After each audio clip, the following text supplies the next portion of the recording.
Good morning. तो biological with Manish में आपका स्वागत है। और आज का हमारा जो टॉपिक है वो है रिप्रोडक्शन। रिप्रोडक्शन एक काफ़ी इंपॉर्टेंट टॉपिक है क्योंकि डेवलपमेंट बायोलॉजी में से आता है। डेवलपमेंट बायोलॉजी में से काफ़ी क्वेश्चन जो होते हैं वो आपके एग्ज़ाम के अंदर आ जाते हैं। जैसे अगर आप नीट वगैरह का एग्ज़ाम दे रहे हो या फिर आप किसी और तरह का एंट्रेंस एग्ज़ाम दे रहे हो एमएससी वगैरह का, तो जब भी लाइफ साइंस का नाम आता है तो लाइफ साइंस में डेवलपमेंट बायोलॉजी में से काफ़ी क्वेश्चन जो है वो आपके आ जाते हैं। तो वीडियो को स्टार्ट करने से पहले मैं आपको बता दूं कि प्लीज़ आप चैनल को सब्सक्राइब कीजिए और वीडियो को शेयर कीजिए अगर आपको वीडियो अच्छी लगती है। तो चलिए आज का जो टॉपिक है वो स्टार्ट करते हैं। तो रिप्रोडक्शन, आज हम पढ़ेंगे रिप्रोडक्शन के बारे में। तो रिप्रोडक्शन की जो डेफिनेशन होती है वो जान लेते हैं। रिप्रोडक्शन की डेफिनेशन क्या कहती है? ये कहती है कि it is the ability of an organism. ये एक एबिलिटी होती है एक ऑर्गेनिज्म की या एक पेरेंट्स की, जिसमें कि एक ऑर्गेनिज्म अपने जैसी एक कॉपी या दो पेरेंट्स मिलके अपने जैसा एक ऑर्गेनिज्म बना लेते हैं। तो इस एबिलिटी को ऑर्गेनिज्म की हम क्या कहते हैं? रिप्रोडक्शन कहते हैं। और ये दो टाइप की होती है। एक तो होता है एसेक्सुअल रिप्रोडक्शन, एक होता है सेक्सुअल रिप्रोडक्शन। आज हम एसेक्सुअल रिप्रोडक्शन को डिटेल में पढ़ेंगे। सेक्सुअल रिप्रोडक्शन हम नेक्स्ट वीडियो में पढ़ेंगे। तो एसेक्सुअल रिप्रोडक्शन क्या होता है इसे समझते हैं। एसेक्सुअल रिप्रोडक्शन एक प्रोसेस है जिसमें एक सिंगल पेरेंट पार्ट करता है और वो अपने जैसा एक यंग वन जो है वो बना लेता है। तो उस प्रोसेस को हम क्या कहते हैं? एसेक्सुअल रिप्रोडक्शन कहते हैं। एसेक्सुअल रिप्रोडक्शन जो है उसके अलग अलग मेथड होते हैं, जिसमें से एक मेथड जो है वो फ्यूज़न होता है। और फ्यूज़न के अंदर अलग अलग तरह के फ्यूज़न जो है वो आते हैं, मतलब उसके टाइप है। तो उसमें से एक टाइप होता है इरेगुलर फ्यूज़न, एक होता है बाइनरी फ्यूज़न, एक होता है ट्रांसफ़र फ्यूज़न, एक होता है लॉन्गिट्यूडिनल फ्यूज़न, एक होता है मल्टीपल फ्यूज़न। तो इस तरीके से फ्यूज़न का भी क्या है, अलग अलग पार्ट होते हैं। तो ये आपको याद रखना है। कई बुक्स में जो होते हैं इनको ये अलग अलग कर देते हैं, मगर ये किसके अंदर आते हैं? फ्यूज़न के। अगर आप फ्यूज़न की डेफिनेशन भी लिखना चाहें तो आप फ्यूज़न की डेफिनेशन को बता सकते हो कि it is a process of या it is a mode of asexual reproduction in which a single parent split, यहाँ पे आप वर्ड यूज़ करेंगे स्प्लिट, इनटू द टू। एक सिंगल ऑर्गेनिज्म स्प्लिट बट जाता है दो में और अपने जैसे यंग वन बनाता है। तो उसे हम क्या कहते हैं? उसे हम कहते हैं फ्यूज़न। अगर वो इरेगुलर मैनर से स्प्लिट होता है तो उसे हम कहते हैं इरेगुलर फ्यूज़न। अगर वो बाइनरी फ्यूज़न से होता है, बाइनरी मेथड से होता है स्प्लिट, तो उसे बाइनरी फ्यूज़न कह देंगे। अगर वो लॉन्गिट्यूडिनल वे से होता है तो उसे हम लॉन्गिट्यूडिनल कह देंगे। अगर वो ट्रांसवर, यहाँ पे थोड़ा सा गड़बड़ हो गया, इसमें आना था आपका ट्रांसवर, ट्रांसवर। अगर कोई ऑर्गेनिज्म जो होता है वो ट्रांसफर तरीके से डिवाइड होता है तो उसे हम कहते हैं ट्रांसफर फ्यूज़न। इसी तरीके से जो एक से ज़्यादा बना देता है उसे हम क्या कहते हैं? उसे हम कहते हैं मल्टीपल फ्यूज़न। तो ये था आपका एसेक्सुअल रिप्रोडक्शन, जिसमें क्या होता है? इरेगुलर फ्यूज़न होता है, बाइनरी फ्यूज़न होता है, ट्रांसफर फ्यूज़न होता है और लॉन्गिट्यूडिनल फ्यूज़न होता है, और एक होता है मल्टीपल फ्यूज़न। उसके बाद एक तरीका और होता है जिसे हम क्या कहते हैं? जिसे हम कहते हैं बडिंग। और इसमें दो चीज़ें आती है, एक इंटरनल बडिंग होता है, एक एक्सटर्नल बडिंग होता है। अगर आप बडिंग की डेफिनेशन देखना चाहते हो तो बडिंग की डेफिनेशन में आप ये बता सकते हो कि इट इज़ ए प्रोसेस या it is a mode of asexual reproduction in which a organism grow a bud in its body in favorable condition and that bud grow in a new young one and split from the main body part या parents। तो आप ये कह सकते हो इसमें कि ये एक तरीका होता है एसेक्सुअल रिप्रोडक्शन का, जिसमें एक ऑर्गेनिज्म अपनी बॉडी के ऊपर एक बड ग्रो कर लेता है अपने फेवरेबल कंडीशंस में, और वो बड धीरे धीरे ग्रो होता रहता है और ग्रो होने के बाद वो बड टूट जाता है मेन बॉडी से, और इस तरीके से एक नया ऑर्गेनिज्म बन जाता है।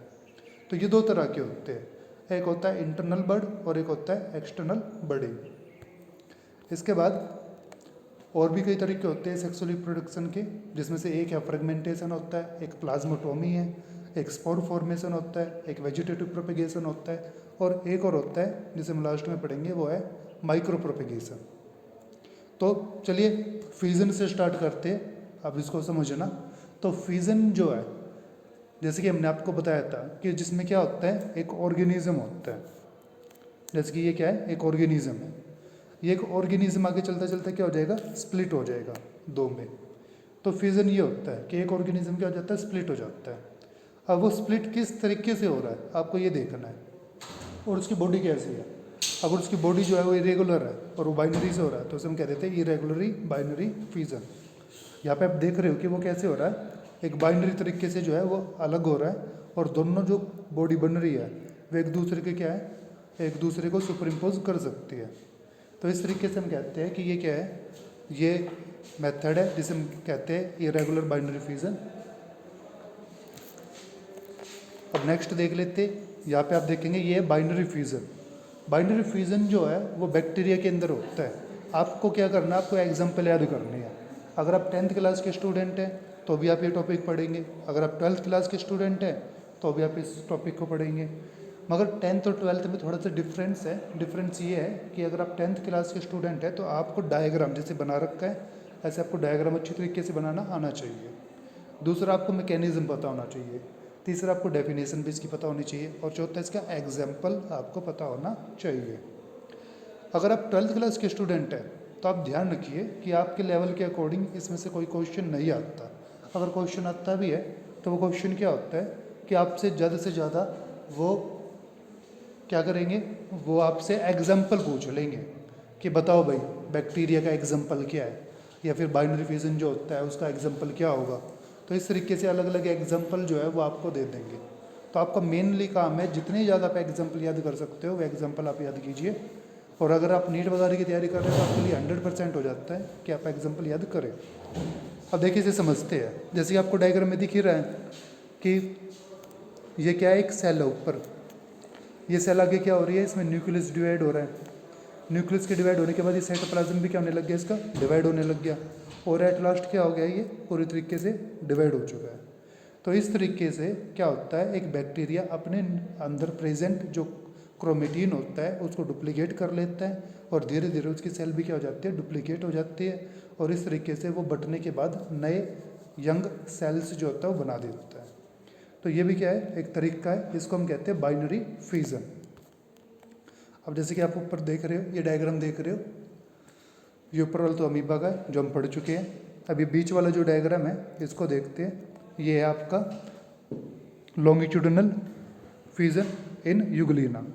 तो आपको स्ट्रक्चर याद रखने भाई, यूग्लिना कैसा दिखाई देता है, कन्फ्यूज़न नहीं होना एक तो, और फिर उसमें ये देखना है कि इसमें किस तरीके का डिवीज़न हो सकता है। अब ये जो यूग्लिना है ये इस तरीके से तो डिवाइड होने से रहा, क्योंकि इसका जो न्यूक्लियस है उसकी शेप इस तरीके से है। अब ये स्प्लिट भी होगा तो ये इसी तरीके से स्प्लिट होगा, दो भागों में बटेगा। तो इसमें मेनली क्या बनेगी, लॉन्गिट्यूडिनल फ्यूजन बनेगा।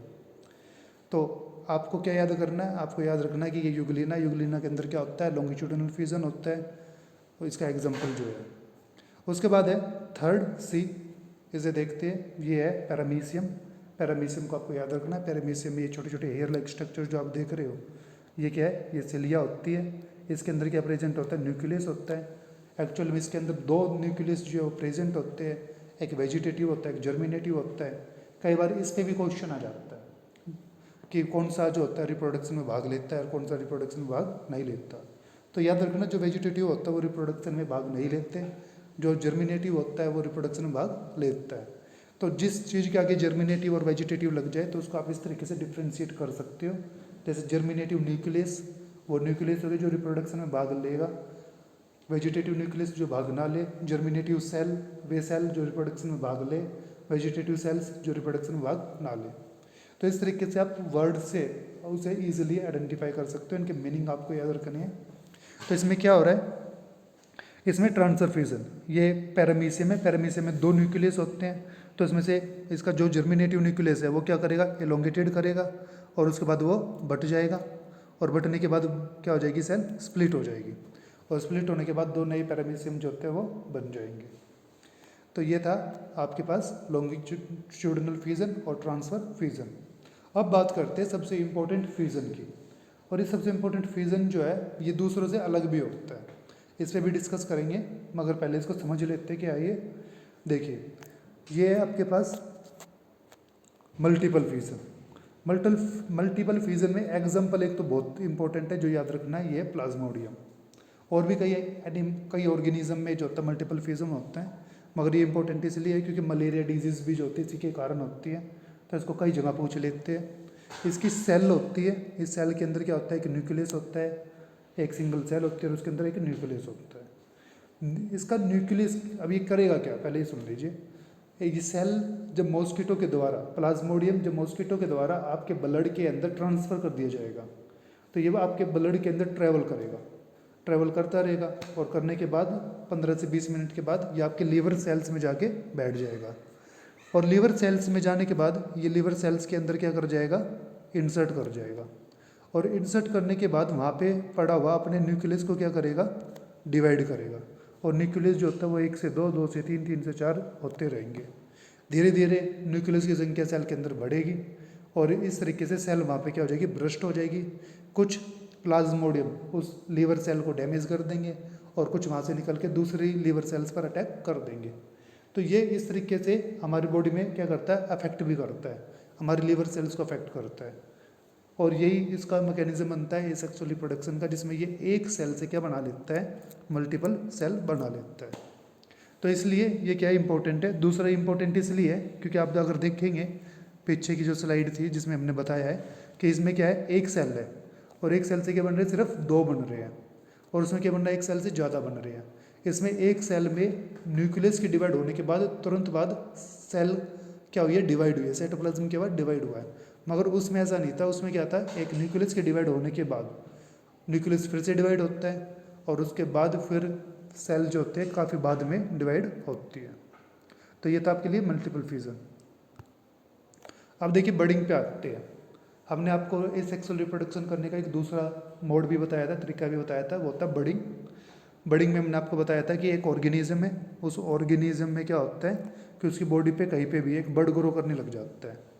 धीरे धीरे वो बर्ड क्या होता है, ग्रो करता है और ग्रो करते करते एक हाइड्रा में, पूरे ऑर्गेनिज्म में जो है कन्वर्ट हो जाता है। बाद में वो उससे स्प्लिट हो जाता है और स्प्लिट होकर एक नया ऑर्गेनिज्म बनाता है। तो हाइड्रा के अंदर जो होता है ये प्रोसेस होता है। तो हाइड्रा जो होता है वो बडिंग के द्वारा एक हाइड्रा बना लेता है।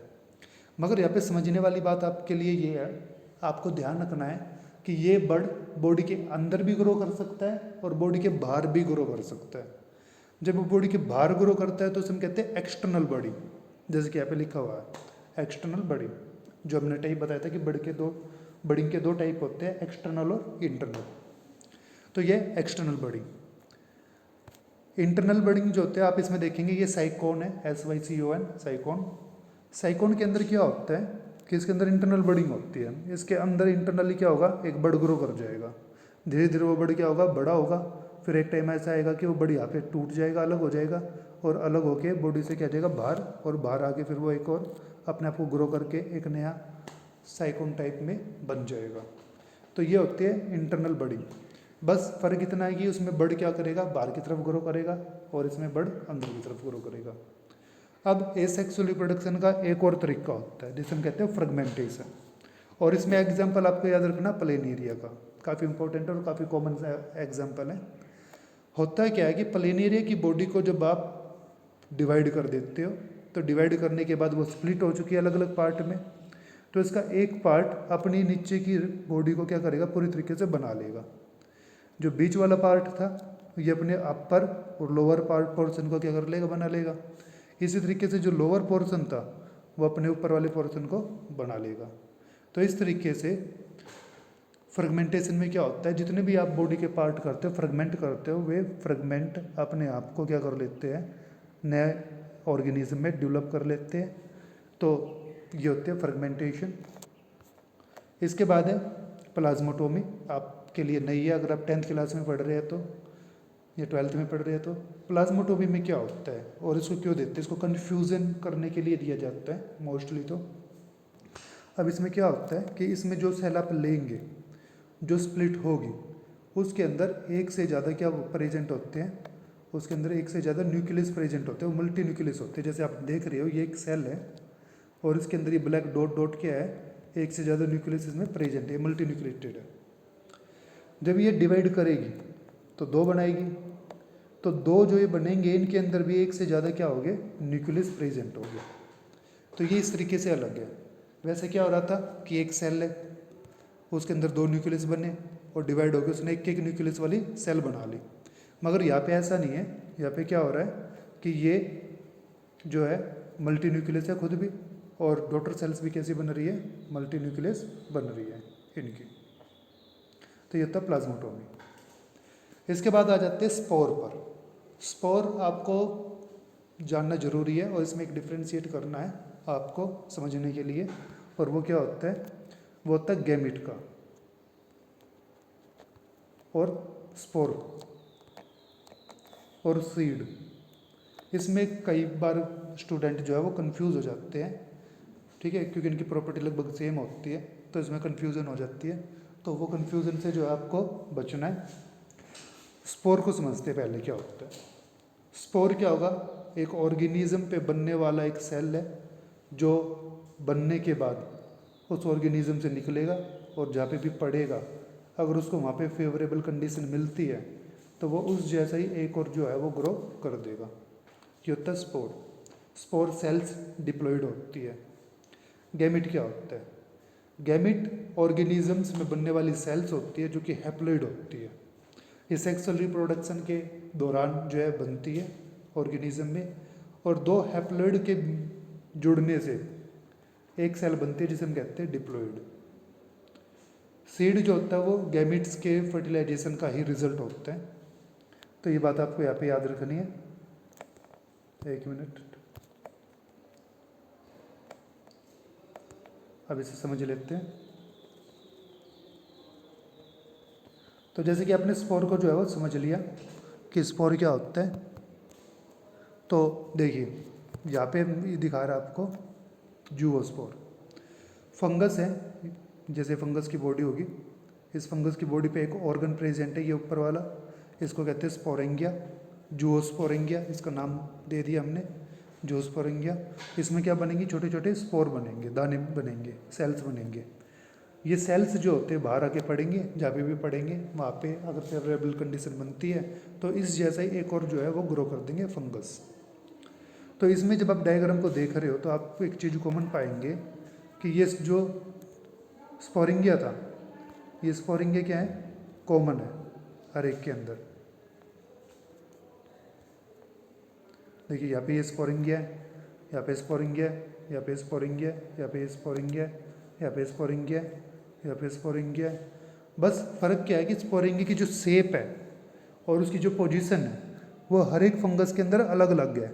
जूओस्पोर के अंदर अलग है शेप उसकी और पोजीशन, स्पोरिंगिया स्पोर के अंदर अलग है, कॉनिडिया के अंदर अलग है, क्लेमेंडोस्पोर अलग है, जिमा के पास अलग है। तो कहने का मतलब ये है कि मैकेनिज्म सेम है, बस उनकी जो पोजीशन है वे अलग अलग जगह पे है और उनकी शेप अलग अलग है, तो उसके बेस पर इनको अलग अलग नाम दिया गया है। तो आपको याद रखना है, क्या याद रखना है कि जूओस्पोर में किस तरह की शेप बनेगी, किस तरह के स्पोर बनेंगे और स्पोर कहाँ बनेंगे। स्पोरिंगिया स्पोर में शेप क्या रहेगी और किस तरीके के स्पोर बनेंगे। तो ये बात आपको यहाँ पे बस याद रखनी है, बाकी ये इजी है, आप आराम से इसको कर लेंगे। अब बात करते हैं एक और तरीका सेक्सुअल रिप्रोडक्शन का जो मोस्टली प्लांट में यूज़ किया जाता है, और इसे हम कहते हैं वेजिटेटिव प्रोपेगेशन। वेजिटेटिव प्रोपेगेशन की पहले डेफिनेशन समझ लेते हैं। वेजिटेटिव मतलब प्लांट पार्ट, प्रोपेगेशन मतलब ग्रोथ कराना। इस तरीके में हम प्लांट का कोई पार्ट लेते हैं, जैसे लीफ ले लेंगे, रूट ले लेंगे, स्टेम ले लेंगे और उसको ग्रो कराएंगे, तो उसे हम कहते हैं वेजिटेटिव प्रोपेगेशन। ये दो तरह की होती है, एक होता है आर्टिफिशियल वेजिटेटिव प्रोपेगेशन और एक होता है नेचुरल वेजिटेटिव प्रोपेगेशन।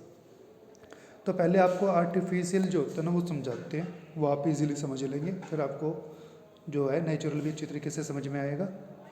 तो देखिए क्या होता है, आप प्लांट का कोई भी पार्ट ले लीजिए, जैसे आपने मान लीजिए आपने ले लिया रोज़, ले लिया रोज़ की ब्रांच है, इस ब्रांच को इस तरीके से काट दिया, ये अपर ब्रांच थी, ये आपने मिट्टी में लगा दी और धीरे धीरे वो क्या कर जाएगी, ग्रो कर जाएगी। इस तरह की टेक्निक को हम कहते हैं आर्टिफिशियल वेजिटेटिव प्रोपेगेशन। और आर्टिफिशियल वेजिटेटिव प्रोपेगेशन में ये होता है कटिंग, इस टेक्निक का नाम है कटिंग। और ये हम शुगर केन पे भी यूज़ कर सकते हैं, हम ये यूज़ करते हैं मेनली रोज़ के ऊपर। तो इसके भी आपको एग्जांपल याद रखनी है, आपको बाद में बीच में बताएंगे भाई कौन सा एग्जांपल में से सबसे ज़्यादा पूछा जाता है और इम्पोर्टेंट कौन सा है। तो ये तो कटिंग। इसके बाद एक और टेक्निक होती है, उस टेक्निक को हम कहते हैं ग्राफ्टिंग। ग्राफ्टिंग में क्या किया जाता है, ग्राफ्टिंग के अंदर ये आप एक पेड़ ले लेते हो, प्लांट ले लेते हो, उसकी एक ब्रांच ले लेंगे, उस ब्रांच को आप फिर से कट कर देंगे। कट करने के बाद इसका जो अपर हिस्सा है इसको हटा देंगे और इसके बाद आप क्या करेंगे, इसके ऊपर एक दूसरा ब्रांच जो है वो, सॉरी डायग्राम अच्छी तरीके से ड्रा कर देते हैं आपके लिए, एक मिनट देखिए।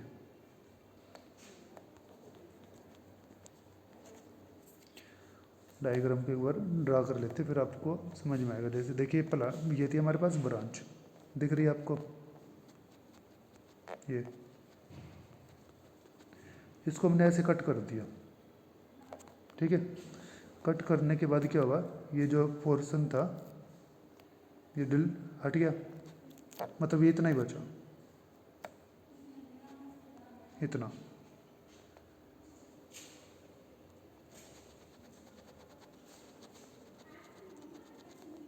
अब हम क्या करेंगे, हम इसके ऊपर दूसरी ब्रांच जो होती है वो लगा देंगे ऐसे, और यहाँ पे लगा देंगे डंग, और इसको पॉलीथीन से बांध देंगे। मतलब एक ब्रांच थी हमारे पास, उसके ऊपर हमने दूसरे टाइप की जो ब्रांच है वो लगा दी है यहाँ पे, ठीक है। तो जैसे कि आप इसमें भी देख रहे हो, ये था, ये हमने इसके ऊपर लगा दिया और इस तरीके से इसको यहाँ पे जोड़ दिया, ठीक है।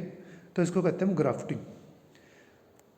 ऐसा करने पर क्या होगा कि ये आपस में दोनों जुड़ जाएंगे, और जुड़ने के बाद क्या करेंगे, ये एक नया प्लांट जो होते हैं, नई टाइप, नया प्लांट तो नहीं, आप ये कह सकते हो कि जो लोअर पोर्शन है, ये लोअर पोर्शन पर एक दूसरी तरह का प्लांट का पोर्शन जो है वो क्या कर जाएगा, ग्रो कर जाएगा, और ग्रो करने पर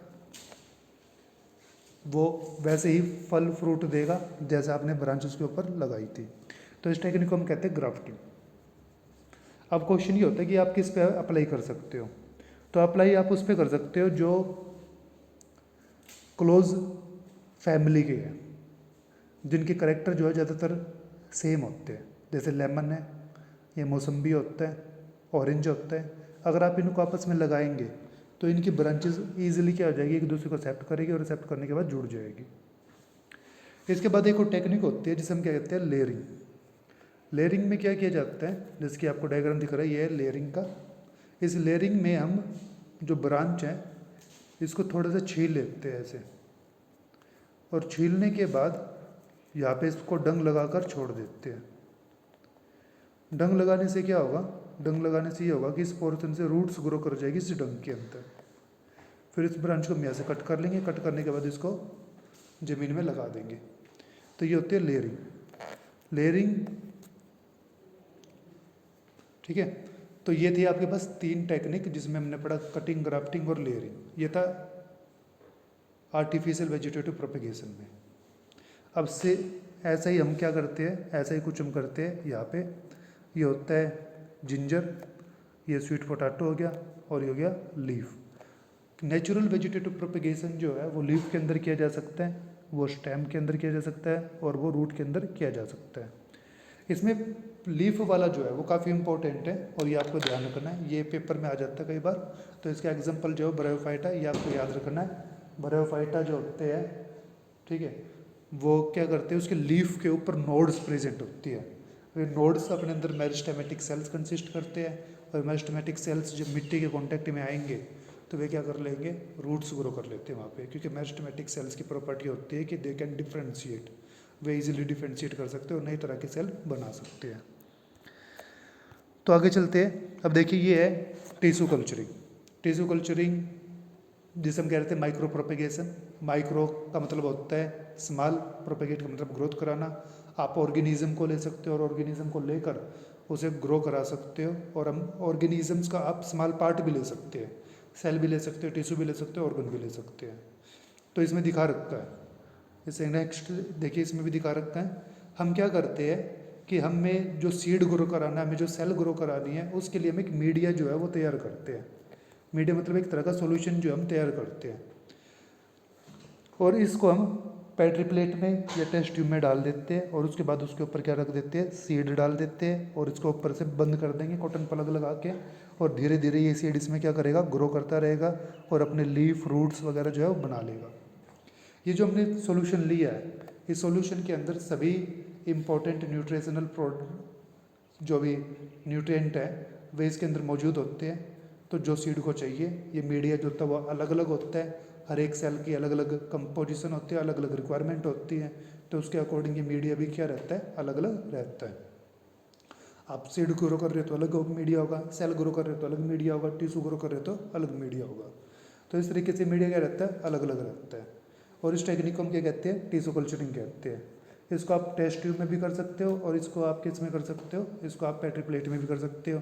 जैसे यहाँ पे दिखाया हुआ है कि इन्होंने कुछ सीड्स रखे थे, ये सीड्स ए में, फिर बी में वो सीड्स धीरे धीरे ग्रो कर रही है, सी में थोड़े और ग्रो कर चुके हैं, डी में उसमें से क्या हो चुका है, लीफ वगैरह आ चुके हैं, ई में और बड़े हो चुके हैं, और एफ जी के बाद एच में उसको प्लांट एक पौध के अंदर क्या कर दिया, ट्रांसफ़र कर दिया है। तो ये होता है आपका माइक्रो प्रोपेगेशन। तो आज बस इस वीडियो में इतना ही था। एसेक्सुअली प्रोडक्शन आपका कंप्लीट हो चुका है। अगर आपको वीडियो अच्छी लगी हो तो आप वीडियो को शेयर कर सकते हो, और आपका कोई क्वेश्चन है तो आप कमेंट करके हमसे पूछ सकते हैं। Thank you.